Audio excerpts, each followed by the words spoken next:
Asal mula Tari Lulo. Penulis dan penerjemah Noke Novrianto. Ilustrator Aridal. Di sebuah desa di padang rerumputan atau ilalang yang luas, atau biasa disebut dengan Unaaha, tinggal seorang kakek bersama dua orang cucunya. Kakek itu bernama Kakek Mandara.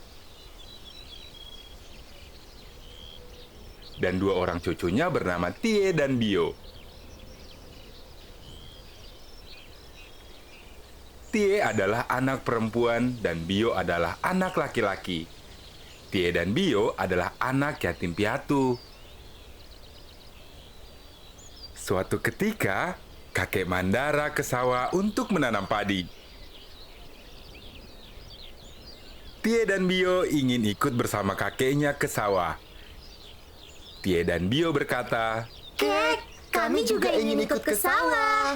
Kakek Mandara pun bertanya, "Kalian mau ikut? Boleh-boleh saja.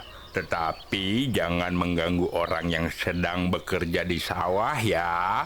Tie menjawab, Tidak, Kek. Kami tidak akan nakal atau mengganggu orang yang bekerja di sawah.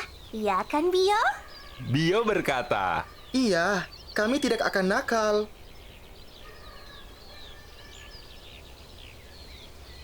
Kakek Mandara berkata lagi, "Baiklah, kalian boleh ikut."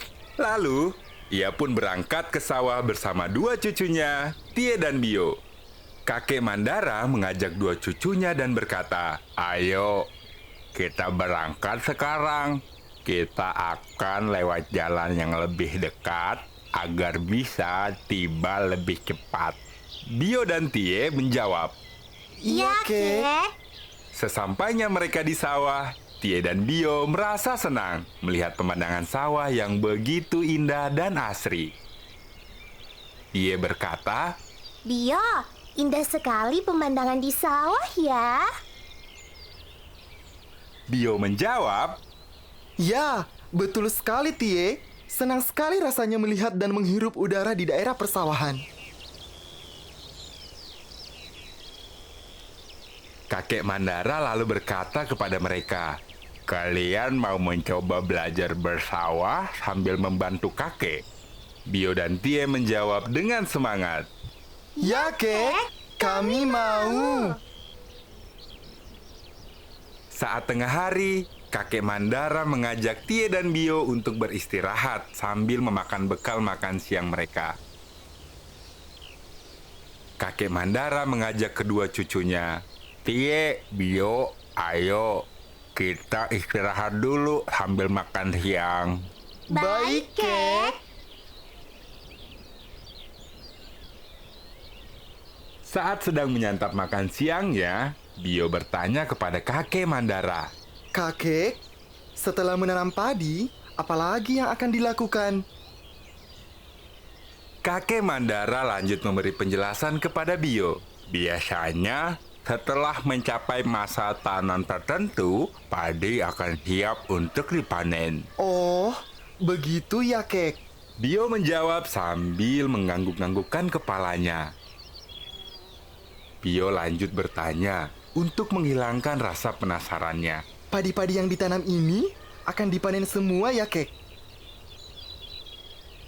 Kakek Mandara pun tanpa bosan langsung menjawab pertanyaan-pertanyaan cucunya itu dan berkata, "Ya, Bio, nanti semua padi ini akan dipanen."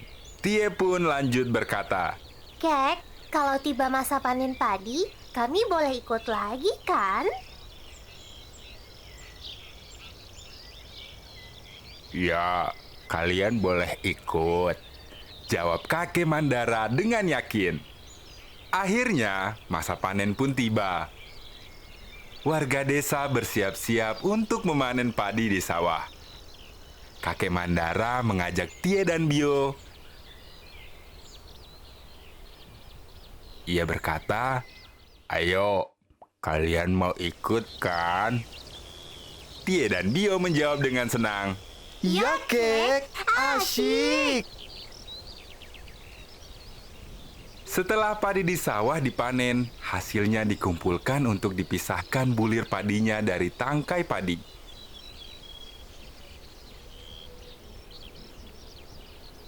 Bio dan Tie bertanya kepada Pue Mandara. Kek, padi-padi ini mau diapakan lagi, Kek? Dengan sedikit tersenyum, kakek Mandara menjawab, "Oh, nanti padi-padi ini akan dipisahkan dari tangkainya." Selanjutnya, kakek Mandara dan warga desa memindahkan tangkai-tangkai padi ke tempat penampungan untuk melakukan proses pemisahan padi dari tangkainya.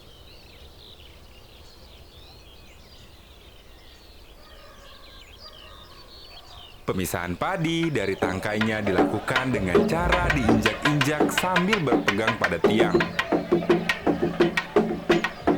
Proses pemisahan padi dari tangkainya ini dikenal dengan nama lulowi.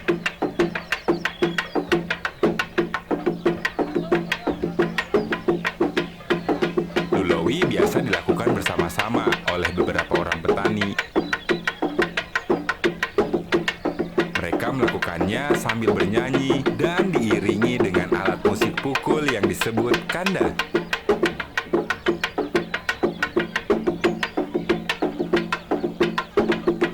Dengan melihat hal tersebut, Tie dan Bio penasaran dan langsung bertanya kepada kakek Mandara. Kakek, kenapa padi-padi itu diinjak-injak? Tanya mereka dengan penuh rasa ingin tahu.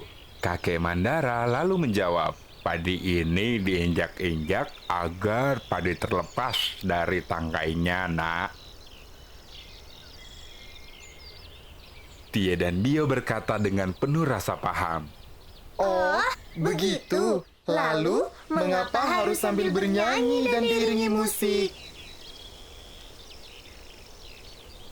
Sambil mengusap kepala kedua cucunya, kakek Mandara menjawab, "Ya, para petani menyanyi bersama-sama selain untuk menghibur diri, juga agar mereka tidak cepat merasa lelah."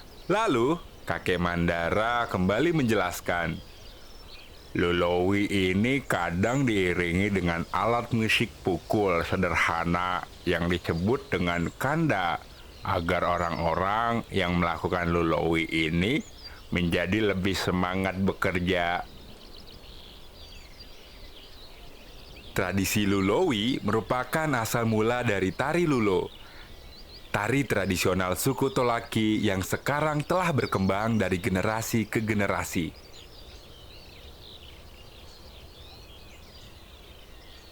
Sekarang, tari lulo dilakukan secara bersama-sama sambil berpegangan tangan, membentuk lingkaran, menggoyangkan kaki seperti gerakan menginjak-injak padi, dan diiringi dengan alat musik gong atau alat musik modern.